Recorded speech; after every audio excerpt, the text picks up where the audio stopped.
19 साल की उम्र में जब मैं अपने शहीद पिताजी के टुकड़े घर लाई तो मैं नाराज थी इस देश से। मैं नाराज थी।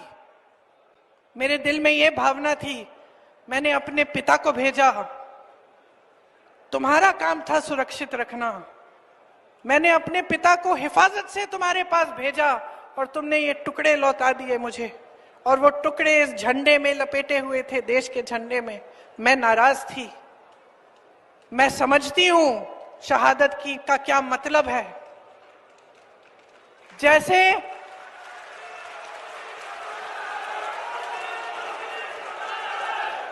आज मैं 52 साल की हूं, आज मैं 52 साल की हूं, पहली बार मैंने ये चीज सार्वजनिक ऐसे मंच पे कही है।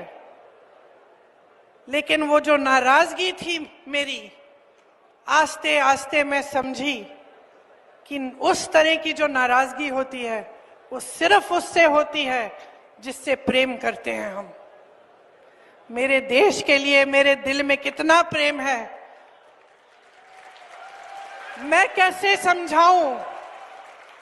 जब मोदी जी मंच पे खड़े होकर मेरे पिता को देशद्रोही बोलते हैं, जब मोदी जी कहते हैं कि मेरे पिताजी ने कोई कानून बदल दिया अपनी मां से विरासत लेने के लिए, तो मेरे दिल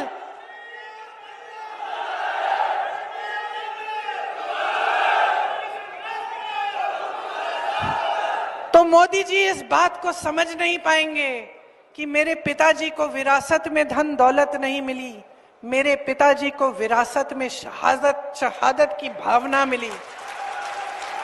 आप समझ सकते हैं, आप समझ सकते हैं। इस देश के किसान हो, इस देश की मिट्टी आपने सींची है अपने पसीने से, अपने इतने बेटे भेजे हैं सरहद पे। जब आपके बेटे शहीद होते हैं इस देश के लिए, तो मैं जानती हूं कि आपके दिल में क्या भावना है, क्योंकि वही भावना मेरे दिल में है।